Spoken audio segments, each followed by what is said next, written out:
weekends na bukas. Ay, nakakapagpahinga na uli. Ay, ang bango, may fried chicken. Ay, parang kanina dun sa office nung nagiinit yung mga katrabaho ko ng food nila, nangangamoy yung mga ulam. Oy, Yoshoken. Tatry namin ni Boss Ivan kagabi, galing kami dyan, daming tao, haba ng pila Yoshoken. Mukhang masarap kasi pinipilahan Try namin yan, tapos yun, sabihin namin sa inyo kung ano yung experience na meron dyan.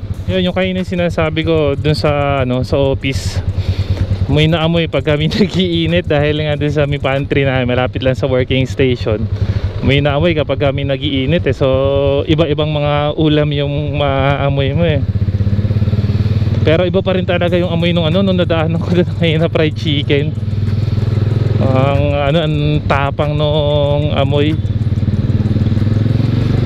Yung mga kalimitan na gustuhang ulamin ng mga bata, yung fried chicken, hotdog, piniritong itlog. Anong bata ako, basta fried chicken for sure makakarami ako ng kanin yan. Tsaka hindi mahirap pakainin. Lalo na kapag yung part ng chicken yung legs. Pero ngayon wala na. Yung isa sa pinaka-ayokong part ng manok, yung legs Mas trip ko yung breast part o kaya thigh part. Mas marami kasi laman yun. Ang dami na rin mga ngayon, yung mga instant na na pagkain. Yung mga ready to eat, mga iinitan mo na lang.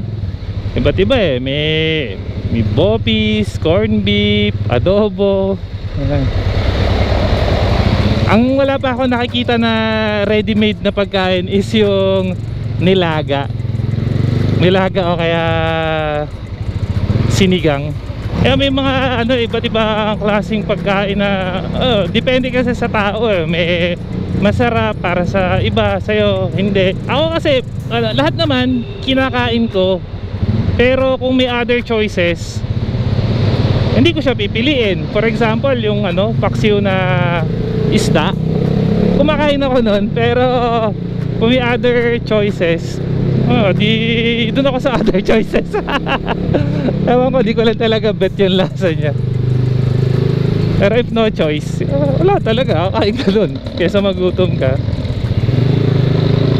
Iba kasi rin yung panlasa ng tao Pero ako nung high school ako, di ba, sabi nga natin sa instant, halos araw-araw instant noodles at saka instant pancit canto na may nilagang itlog o kaya piniritong sunny side up na itlog ang kinakain ko. So far wala nang nangyari sa akin ngayon. Tapos nung college ako, ang sumurvive naman sa akin na mga pagkain nun, ayan, yung mga student meal, yung canton toppings, yung mga tawag dito, siomai toppings.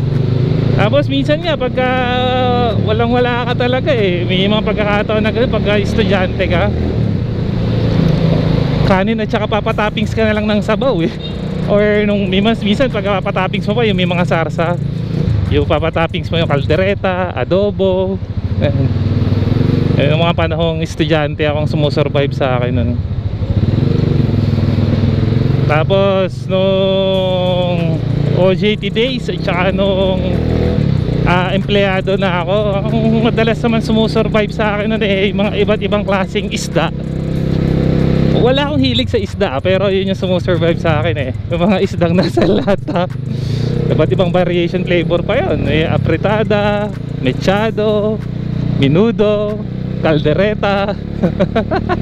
At saka ang ang handy niya, ang dali mong mabibitbit kasi lang nasa kan lang, tapos baon ka ng kanin, tubig. Pero ngayon empleyado ko, minsan kumakain na rin ako sa mga karinderya, tapos mga kantin. Pero maraming kang pagpipilian din talaga ng pagkain. Yun ang isa sa pinaka mahirap kapag mamili ng kakainin. Parang yung pagka magluluto ka, minsan hindi mo alam kung anong magandang lutuin bilang ulam. Kaya nga nagtataka ako doon sa ibang mga kilala ko, nahihirapan sila kung ano yung iluluto nila. feeling ko naman hindi sila nahihirapan kung ano yung iluluto nila. Nahihirapan sila kung saan pasok yung budget nila doon sa iluluto nila. Kasi kung lulutuin wise lang, ang daming klaseng putahe na pwede kang iluto. Andyan yung nilaga, ginisang gulay, pwede kang sinigang, tapos may mga sarsa, yung iba may mga sarsa, mayroong minudo, apretada, mechado, sarsyado, marami. Andiyan din yung adobo na maraming klaseng luto. May adobong manok, adobong baboy, adobong sitaw, adobong tokwa. Pero di ko alam kung ano pero adobong baka. Pero ako ang pinaka gustong-gusto kong luto na adobo is yung CPA. Tapos yung CPA na yun tuyo. Hindi yung CPA na chicken pork adobo, yung CEPA, yung CPA na chicken egg pork adobo. Tapos yung tipo yung adobo mo tuyo tapos nagmamantika, patay, makakarami ka talaga ng kanin sa ganun. Pero pagdating sa ulam, bawat lugar na napuntahan ko nun, may iba't ibang klase silang ino-offer na na ulam, o yung mismong sinasabi nila na the best kapag natikman mo sa kanila. From north to south, Luzon, Visayas to Mindanao, marami iba-ibang na ko dyan. Pagka nandun ako sa amin sa Nueva Ecija, ang gustong gusto ko dyan na kinakain is yung sinampalukang manok at saka yung tinumis, yung dinuguan. Iba kasi yung pagkakaluto ng dinuguan doon.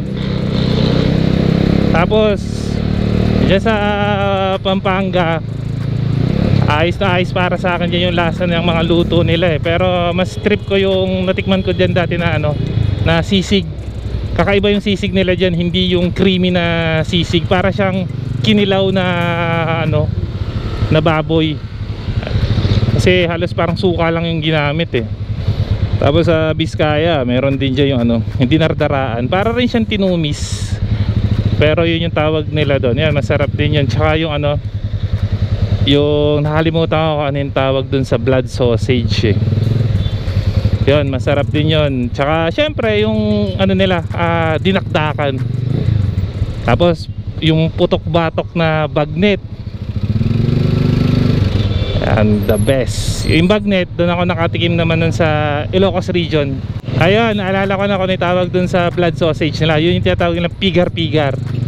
May malabampire ako, halos mga kinakain ko puro made out of blood Tapos syempre sa Bicol region, ang masarap syempre, may mga kilala ko mga Bicolano, pagka tikman ko yung nila, tawag dito, yung laing. Masarap ang laing nila. Pero meron silang pagkain doon na I thought it was corned beef, pero hindi siya corned beef Ang alat niya hindi ko na makarecall kung anong tawag doon Mukhang itsura niya talaga corned beef, pero mukhang bagoong pala siya. Sobrang alat nun. Tapos sa Visayas region, dun kila Boss Ivy sa Dumaguete, naka-try naman ako dun yung humba nila. Well, masarap yung humba nila. Parang siya paano ko ba di-describe siya? Matamis kasi siya. Para lang siyang asado na chunky yung mga laman, or parang pagka gumawa ka ng matamis na adobo, parang ganun pero syempre iba yung touch na sa kanila. May mga nilalagay pa sila na iba't ibang herbs na nilalagyan niya rin nila ng yan dried na puso ng saging. Tapos Davao yata ako noon, or Jensan, nung natikman ko yung chicken binakol. Hindi ko alam kung saan ang chicken binakol, pero dun ko natikman sa lugar na yun. It's either sa Davao or sa Jensan. Yung parang tinola yung luto ng chicken, tapos meron siyang may laman ng buko, tapos yung sabaw ng buko hinahalo rin doon sa pagpapakulo ng sabaw. Ito, isa to sa mga mabenta sa karinderya yung bopis. Pero pagkadating sa bopis, medyo maselan ako dyan kasi natikman ko ang luto ng bopis ng nanay ko at saka ninong ko Walang kalansa-lansa yung bopis nila, tsaka walang kasabaw-sabaw yung bopis nila, tuyong-tuyo. Tapos yung bopis ng nanay ko, wala siya nung ginagamitan ng anato, yung aswete para mag-color. Siya, as is ko yung kulay, pero taste wise sarap. Siyempre, luto ng nanay ko yun. Kaya masarap talaga magluto nanay ko. Tsaka yung ninong ko, masarap din magluto yun. Iba't ibang iba't ibang food talaga, iba't ibang ulam pagka nasa iba't ibang lugar ka eh. Yung iba kasi hindi ko na ma-recall kasi sobrang tagal na rin, tsaka mamadalang ko siyang makain. Dito kasi sa Metro Manila, more on fast food ka na lang talaga. Pero na lang kung masipag ka magluto or may malapit na karindere sa inyo, makakatikim ka ng tunay na pagkain. Pero isa sa gusto kong matikman, if ever mapupunta ng ng Zamboanga, yung tinatawag nila doon na kuratsa, yung malaking crab. Depende lang siguro kung ano luto gagawin nila doon. Tsaka sa ganyan mga ulam, lalo na kapag gulay, ayoko yung sobrang labog na yung yung gulay na halos pagka tutunaw na sa bibig mo, wala nang crunchiness eh. Yung gutom na ako, buti malapit-lapit na ako sa amin. So bali sa mga iba't ibang lugar, may mga iba't ibang klase na pagkain na ino-offer. Kayo, ano bang specialty dyan sa lugar ninyo? Just comment down below. Baka kasi minsan makapunta ako dyan sa area ninyo, sa province ninyo, mahanap yung ganong klaseng pagkain para masubukan. Hindi naman tayo pihikan pagdating sa pagkain. Basta alam ko malinis yung pagkakagawa, kakainin ko yan. Ay, ako kasi yung tipo ng tao na ayokong nagsasayang ng pagkain. Kahit nga dun sa butil ng kanin, ayoko na merong natitira sa plato ko. Kasi iniisip ko, unang-una, marami nga nagugutom eh. Tapos ikaw nagkaroon ka ng chance para makakain ng maayos sa pagkain, tapos sasayangin mo lang. So yun na lang ang inaano ko. Tsaka hindi naman pinupulot ang pinambibili ng pagkain natin. Yung pagod ng mga nagtatanim, nung humuhuli, nung kumakatay, yung nagluluto. Kaya hanggat maaari inuubos ko ang pagkain sa aking plato. So hanggang dito na lang. Peace and signing out. Ciao!